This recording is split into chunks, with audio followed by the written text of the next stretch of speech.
નમસ્કાર મિત્રો, તમારું સ્વાગત છે આપણી યુટ્યુબ ચેનલમાં। તો મિત્રો, આજે આપણે વાત કરવાના છે 2025નો એક નવો નિયમ, જે જમીન વેચાણ માટે નવા નિયમો આવ્યા છે તેના વિશે સંપૂર્ણ માહિતી છે તે આ વિડીયોમાં મેળવવાના છે। તો વિડીયોના અંત સુધી બન્યા રહેજો અને વિડીયો સારો લાગે તો વિડીયોને એક લાઈક અને ચેનલને પણ સબસ્ક્રાઈબ કરીએ। તો આ જોઈએ આપણે આ વિડીયોમાં। તો પહેલો પોઈન્ટ છે જમીન વેચાણ અને ખરીદી માટે ફરજિયાત દસ્તાવેજો ક્યાં જરૂરી છે? તો તેમાં 7/12ના ઉતારા, જમીનનો નકશો, માલિકીનો પુરાવો, કોઈ બાકી કર અથવા કાનૂની કેસ નથી તેની ચકાસણી કરવી આવશ્યક છે।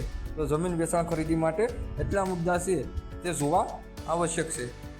તો મિત્રો, 2025માં જે નિયમો બદલાયા છે તેના અનુસાર રજિસ્ટ્રી પ્રોસેસ હવે ઓનલાઈન પણ કરી શકે છે। તો રજિસ્ટ્રી પ્રોસેસ પહેલાં છે તે ઓફલાઈન હતી, હવે તમે ઓનલાઈન કરી શકો છો। તો ગમે તે કોમ્પ્યુટરવાળા છે તેને ત્યાંથી અથવા વીસીને ત્યાંથી તમે ઓનલાઈન પ્રોસેસ કરી શકો છો। ખરીદનારના આધાર કાર્ડ અને પાન કાર્ડ ફરજિયાત છે। નોન એગ્રીકલ્ચર એટલે કે જેની પાસે જમીન નથી તે જમીન ખરીદી શકશે નહીં, તેના માટે તમારે ખાતેદાર હોવું ફરજિયાત છે। નોન એગ્રીકલ્ચર લેન્ડ કન્ઝર્વેશન વગર વેચાણ નહીં શકે। તો તમે નોન એગ્રીકલ્ચર એટલે ખેતી વિનાના પુરાવા વગર તમે વેચાણ જમીન છે તેનું વેચાણ કરી શકશો નહીં।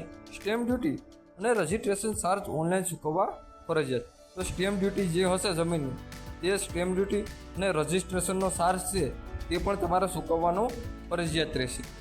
તો ખેડૂતો માટે છે તે ખાસ નિયમો છે।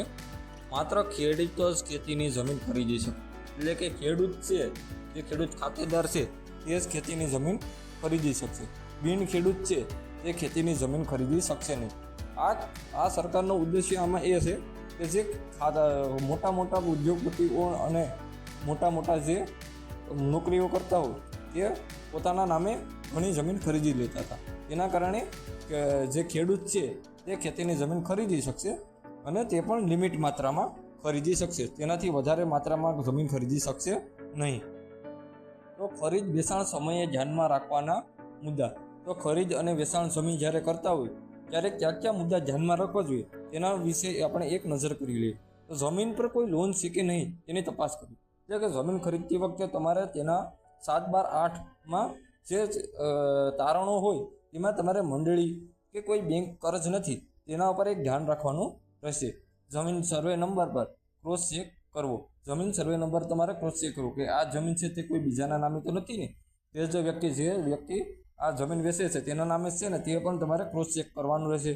સબ રજિસ્ટર ઓફિસમાં ફાઇનલ એપ્રુવલ લેવાનું, કે સબ રજિસ્ટર ઓફિસ છે એટલે કે આપણે જે મામલતદાર ઓફિસ છે એમાંથી એગ્રીકલ્ચર અથવા તો આરટીઓ તેમાંથી આપણે ફાઇનલ એપ્રુવલ લેવાનું રહેશે।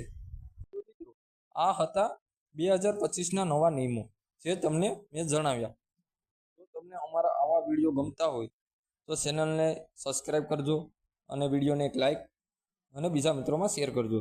તો મળીએ આવતા વિડીયોમાં, ત્યાં સુધી જય હિન્દ, જય ભારત।